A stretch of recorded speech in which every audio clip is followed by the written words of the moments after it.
ଆସନ୍ତା 24 ଘଣ୍ଟା ମଧ୍ୟରେ ଉପକୂଳ ଓଡ଼ିଶାରେ ବିଜୁଳି ଘଡ଼ଘଡ଼ି ସହିତ ବର୍ଷା ହୋଇପାରେ।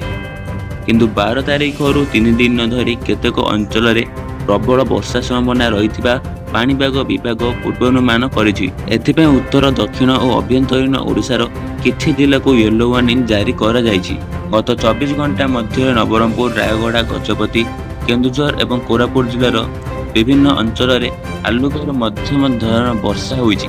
ବୁଧବାର ସକାଳ 8:30ରୁ ସନ୍ଧ୍ୟା 5:30 ମଧ୍ୟରେ ବାରିପଦାରେ 14.6 ମିଲିମିଟର ବର୍ଷା ରେକର୍ଡ ହୋଇଥିବା ବେଳେ ଟିଟିଲାଗଡ଼ରେ 9 millimetre, Nayagarh 13 millimetre, Bhadrak 4 millimetre ବର୍ଷା ହୋଇଛି। ଆସନ୍ତା 24 ଘଣ୍ଟା ମଧ୍ୟରେ ଉତ୍ତର ଓ ଦକ୍ଷିଣ ଓଡ଼ିଶାର କିଛି ଅଞ୍ଚଳରେ ବିଜୁଳି ଘଡ଼ଘଡ଼ି ସହ ବର୍ଷା ହୋଇପାରେ।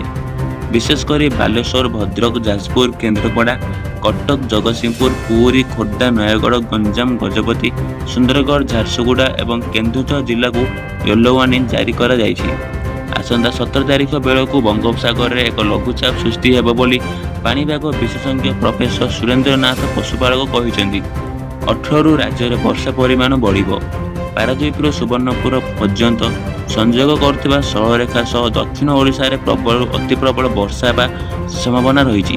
15 ଓ 16 ତାରିଖରେ ପୂର୍ବ ପଶ୍ଚିମ ଟ୍ରଫ୍ ଲାଇନ୍ ସୃଷ୍ଟି ହୋଇ ତାର ପୂର୍ବଭାଗ ଉତ୍ତର ବଙ୍ଗୋପସାଗର ପର୍ଯ୍ୟନ୍ତ ଲମ୍ବିବା ସମ୍ଭାବନା ରହିଛି। ପୁଣି ଏହି ସମୟରେ ଉତ୍ତର ବଙ୍ଗୋପସାଗରରେ ଏକ ଘୂର୍ଣ୍ଣବଳୟ ସୃଷ୍ଟି ହୋଇପାରେ, ଯାହାକି 17ରେ ଲଘୁଚାପରେ ପରିଣତ ହେବା ସମ୍ଭାବନା ରହିଛି।